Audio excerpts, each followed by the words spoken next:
नमस्कार मेरे देशवासियों, हम अबंतु आपसे ये आग्रह करते हैं कि इस वीडियो के संदेश को अपने जानने वालों तक देश का एक कर्तव्य और जिम्मेदारी समझकर फॉरवर्ड और शेयर जरूर करें, ताकि ज़्यादा से ज़्यादा लोगों तक ये संदेश चुनाव के अंतिम चरण से पहले पहुंच सके।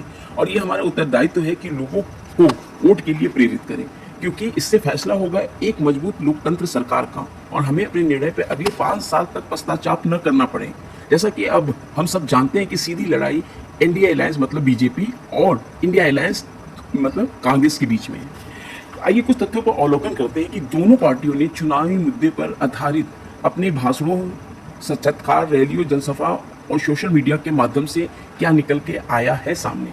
सबसे पहले हम बीजेपी के पक्ष में रखते हैं। इन 7 चरणों के चुनाव में जो मुख्य रूप से मोदी के चेहरे को सामने रखा गया है, और मोदी जी का भाषण हर चरण के बाद गिरता जा रहा है। वो अपनी चुनावी घोषणा पत्र के वादों को भूलकर मंगल सूत्र से बात शुरू किए और मुजरे तक पहुंचा दिए। फेज 1 में क्या हुआ? उन्होंने कहा कांग्रेस सरकार अगर सत्ता में आई तो आप महिलाओं का मंगल सूत्र छीन लेंगे। फेज 2 में विपक्ष के लोग सत्ता में आएंगे तो आपकी 2 भैंसों में से एक भैंस चुरा ली जाए, इसलिए खाकर देशवासियों को चिढ़ा रहे हैं। फेज 4 में अडानी अंबानी टेम्पो में रुपया भर भर के कांग्रेस वालों तक पहुंचा रहे हैं। फेज 5 मैं जहां तक समझ रहा हूं कि मेरी माँ ने मुझे जन्म नहीं दिया है, मतलब मैं बायोलॉजिकल सन नहीं हूं, मैं दिव्य पुत्र हूं। फेज 6 इंडिया गठबंधन वालों सुन लो, तुम्हें मुजरा करना है तो मुजरा करें। फेज 7 शायद अब यह गाली गलौज पर उतर आए, इसमें कोई हैरानी नहीं होगी। आइए हम देखते हैं इंडिया अलायंस पार्टी का मुद्दा जो अपने घोषणा पत्र में वादा किए थे उस पर आधारित है। चाहे वो अरविंद केजरीवाल, अखिलेश, तेजस्वी, प्रियंका गांधी, कन्हैया कुमार, राहुल गांधी, या ये सब कॉमन मुद्दे पर ही बात कर रहे हैं, जिसमें मुख्य रूप से रोजगार, युवा की बेरोजगारी भत्ता, अग्निवीर की स्कीम का खात्मा और सामान्य सिपाहियों की भर्ती, प्रतिभावान महिलाओं को वार्षिक आय, गरीबों को मुफ्त राशन, किसानों का कर्जा माफ इत्यादि।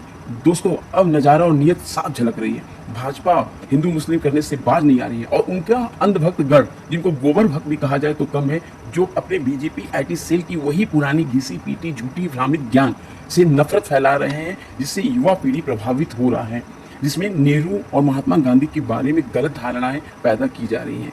अब इन अंधभक्तों को ज़ॉम्बी कहा जाए तो कोई गलत नहीं है। ज़ॉम्बी आपने मूवी में देखा होगा कि एक जिंदा लाश होते हैं जिनके अंदर इमोशन नहीं होता है, उनका मनसा सिर्फ यही होता है वो जिंदा मानव पर आक्रमण करके उनको मारकर अपनी तादाद में शामिल कर दें। ऐसे हो गए हैं मोदी के फॉलोअर, उनके अंधभक्त, मोदी की हर गलती, पाप, घोटाला, बेईमानी सारे प्रूफ के बाद बावजूद भगवान मानते हैं। दोस्तों इम्तिहान की घड़ी आ गई है, सीधी लड़ाई अब जनता बना मोदी हो गया है।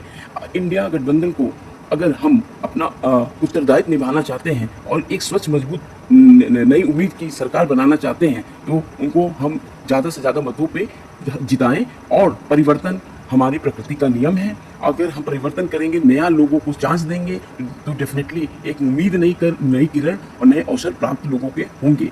जय हिंद, जय भारत, जय जवान, जय किसान। धन्यवाद दोस्तों, धन्यवाद।